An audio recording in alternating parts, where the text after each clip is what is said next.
This is the Freedom of Russia Legion, a group of Russians who are fighting back against Putin's regime alongside the Ukrainian Armed Forces. And today we're talking with Chayka, a member of the Legion. She's a Russian citizen who moved to Ukraine to take up arms and fight for a better future for the Russian people. And right now, that means some pretty unique missions all across the front. We get into some background on their organization and new details on a crazy raid they carried out a few weeks ago, 30 kilometers behind the front. Now, if you're interested in following along with the Freedom of Russia Legion, I'll link their website and all of their social channels in the description below so you can see what they're up to day to day and week to week, or donate if you're interested in supporting this organization. And with that, let's get to the conversation.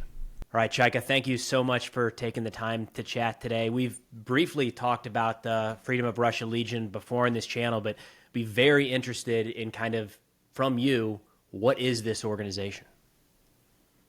So me and my brothers in arms are mainly Russian citizens which decided to join the Ukrainian Armed Forces to battle the Putin's regime because, let's be honest, no one likes that. No one likes Putin, and the best way to battle the regime is, of course, an assault with a weapon, right? So naturally, many Russians who lived in Ukraine or who are just who are activists and decided to join living from Russia or living in Europe, they decided to join the Ukrainian Armed Forces and go to war. And that's why we're here. Some lived in Ukraine previously, some lived elsewhere, but our common goal is to overthrow Putin, which would, of course, naturally lead to Ukraine liberation as well. Can you talk about what maybe drove people to join the Legion? Because I have to believe that your family members and your loved ones in Russia could be in harm's way because of this. So it's a big decision. What drives people to join your organization?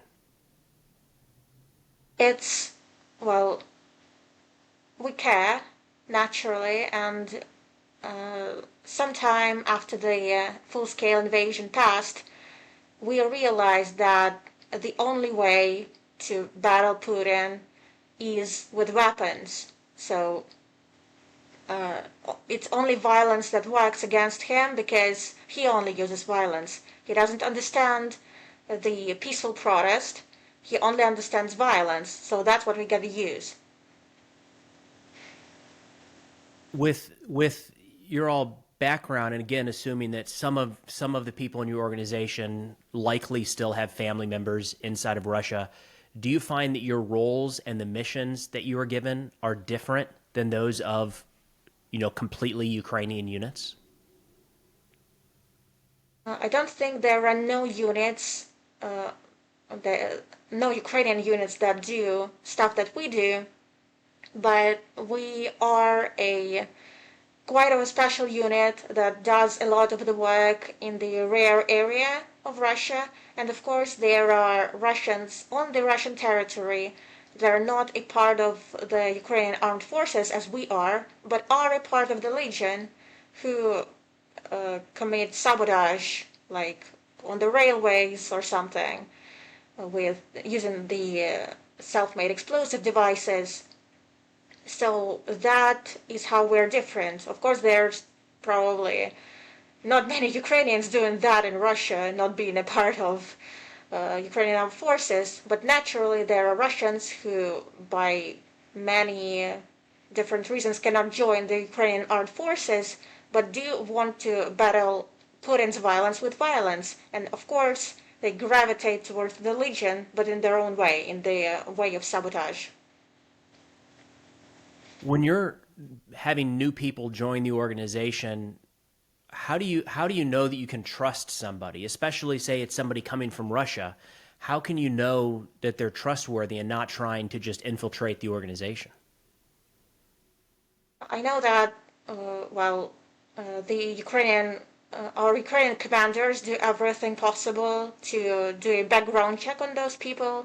And while I am that kind of a person, I came from Russia to Ukraine after the war started, and they did a background check on me, a very thorough background check, and they're quite sure I am Yes, I am okay. And therefore, of course, I trust my brothers in arms just as much as I trust myself. It sounds very professional. Not that I expected it not to, but I think when we first heard about your organization, it sounded more like a small group of people. But what you're describing is very professional. Has that changed since the war began? I guess so. I joined in 2023, so I don't know how it was in 2022, but according to my brothers in arms who have been here longer, it was quite like more of a just group of people who want to do something rather than an actual unit of the Ukrainian Armed Forces. But later it became bigger, it became an actual official project, I would say, and therefore here we are with all the background checks and all. There's another group that gets mentioned alongside you guys a lot, the Russian Volunteer Corps. Would you be able to explain the differences? Do you guys work with them at all? What does that look like? Some operations, when we went to Russia, when we crossed the border and entered Russia, we did that as a, well, we unified our forces with that unit, with the Russian Volunteer Corps, and we were there together and battled the enemy and all. But like I personally haven't had a single even conversation with a person from Russian Volunteer Corps. Like that's normal. We work together as units, but I don't know anyone from there personally. It is kind of, I would say, clear from our official media that Legion has and the Russian Volunteer Corps has that our Legion has more political pluralism, I guess, inside the Legion. So there are people with very much varying political views, while Russian Volunteer Corps leans more to the right wing. And that's basically all. There's not much of a difference. We both have the same goal, which is to liberate Ukraine and to overthrow Putin. Have you recruited or do you recruit from Russian? I saw, again, I know different organizations, but I saw the Russian Volunteer Corps at one point recruiting Russian POWs, prisoners, and offering that to them to stay and fight. Is that something you guys have done or have ever thought about? Well, there are in our Legion there are people who had that goal in mind to join the Legion after Mm-hmm. surrendering. So they were forced to Gotcha. join the military in some point. It might be like the draft to the war or just draft to this normal army stuff that we have. Like every man after he turns 18 in Russia, he is drafted to the army. So you could end up in the army against your wishes very much even before the draft for the war started. So people like that just decide to join a legion and they cross the front line and they surrender and they state that they want to join the legion. So naturally, recruiting kind of happens on its own because like we have a lot of subscribers in our media and we're quite popular. Yeah, so people who do want to join, they they just join in this way. So it happens basically. Yes. Yeah, that's odd. The media has been impressive between Telegram and Twitter. It's a huge audience you guys are reaching, so it makes sense that Russians would see that and then decide when given the opportunity come across and maybe join your ranks. You were talking about different types of operations that your unit carries out, and it sounds like just recently there was a pretty significant raid behind enemy lines, maybe in Zaporizhia region. Is that something you could talk about? Sure. Yes. Not all the details, but yes. What basically happened? Uh, we found out that there is this so-called barrier troop of Kadyrov people somewhere in the rear area of Zaporizhia region, which means they're just guys that prevent Russian soldiers who want to escape or who want to surrender from doing that. There's very low morale in among Russian soldiers. Like, they're not very optimistic about their future, and they have to be actively prevented from leaving the army in any way. So Kadyrov people are very good at keeping them in place. Which is why we came there like 30 kilometers from the front line, and an explosive device was installed in a vehicle which they use, and it was activated remotely once they entered the vehicle. Therefore, there are casualties among them, and therefore there are less people among soldiers who would be prevented from surrendering or escaping the army, which is great. Something like that. Amazing operation, actually. I love it very much.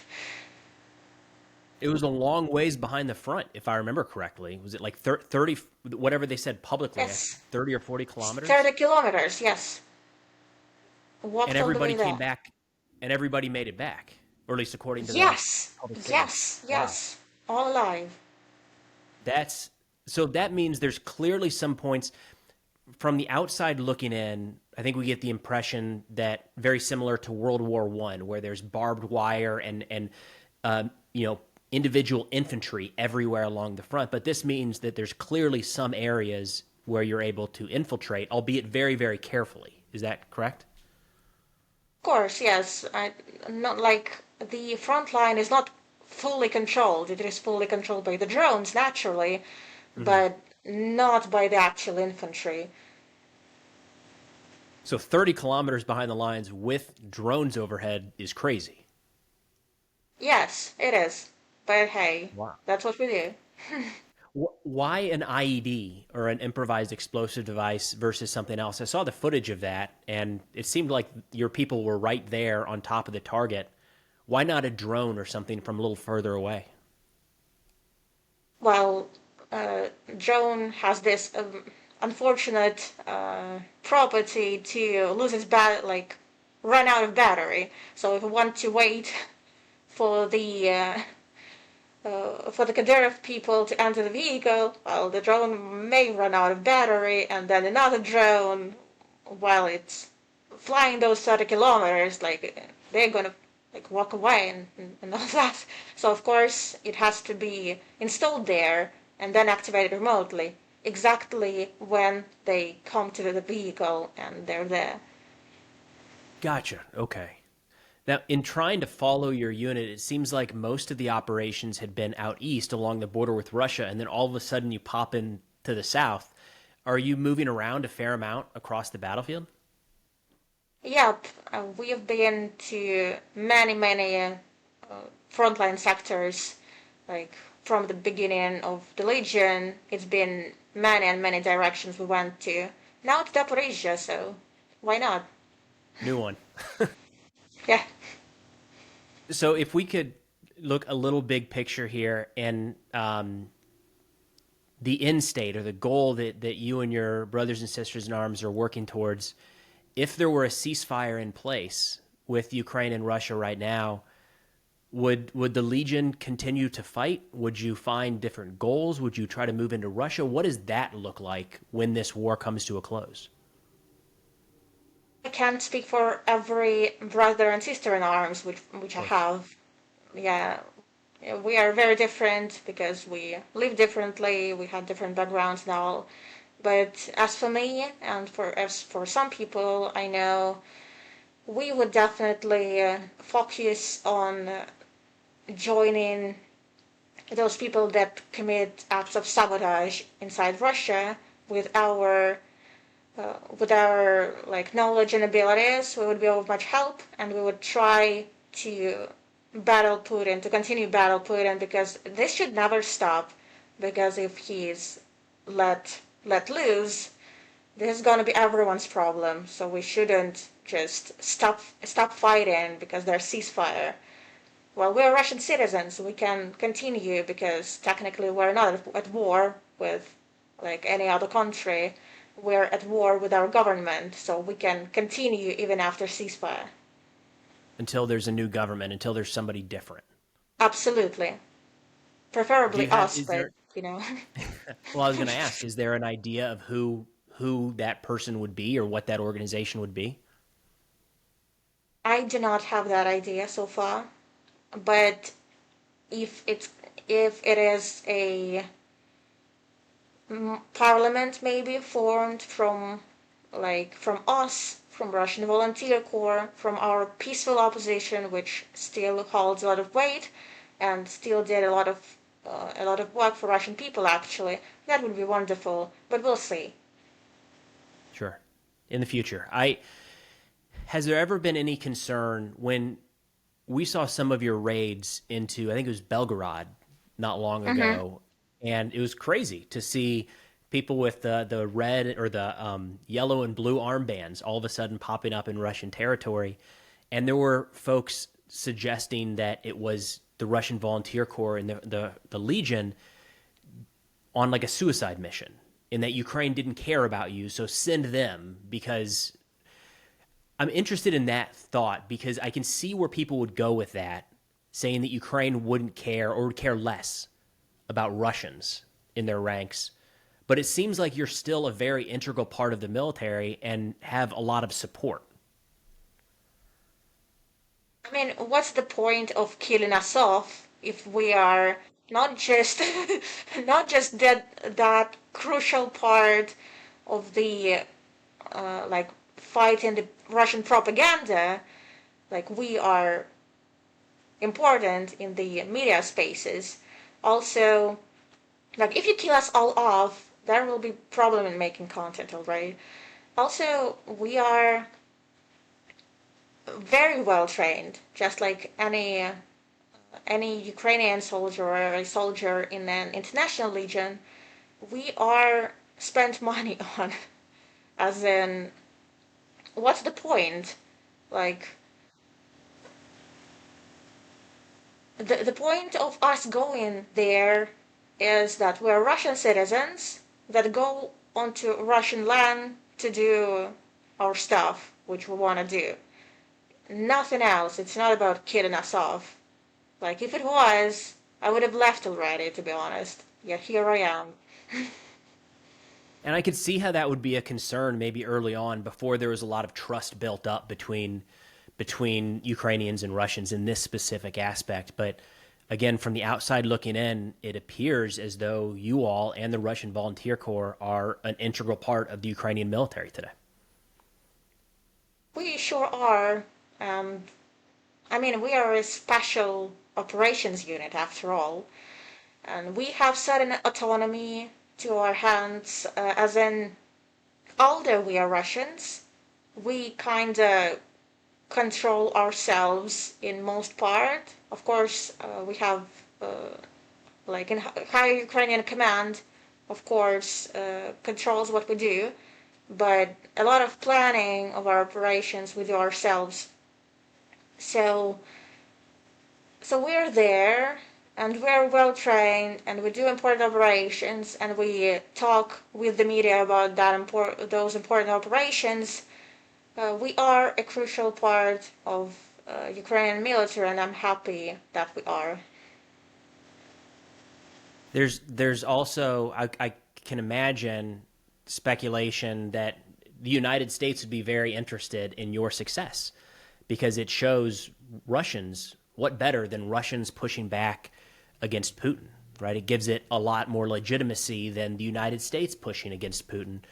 Have you ever had Americans interested in joining your ranks, or Westerners, Europeans, anything like that? Haven't heard of other foreigners trying to join our ranks, and honestly, there's a very simple reason for that. Like, there are not many people who speak fluent English in our legion, to be honest. I mean, that's normal. We speak Ukrainian, we speak Russian, but English not so much. So another foreigner joining us, like that would be just a trouble communicating. So that's okay that they go to other units. We keep to ourselves and to our Russian Ukrainian speaking crowd, I guess. Fair enough. Well, your English is very good, Chayka. Thank you very Thank much you. for taking the time to talk today. Yeah, absolutely. And If there's ever anything we can do to help get your message out or have another conversation in the future, always open to it. I'm glad to hear that. I've been wondering, like I was asking around the media team, when will I talk to broader audience, not just Russian and Ukrainian speaking audience. And here we are, finally. Yay, thank you so much. There we go. Yeah, I love it. We'll get it out there. So thank you again so much to Chayka and the Freedom of Russia Legion for taking the time to talk today, not just about that crazy raid in the South that's hard to imagine, but just the background on the organization and who they are and why they're doing what they're doing. It's fascinating in so many ways. But nonetheless, if interested in following their organization, be sure to check out the links in the description below. We'll have their website where you can follow along, contact them, or donate if interested, their Telegram channel, Twitter account, and a couple more. That's all we got for now. Thanks for watching, and I'll see y'all next time.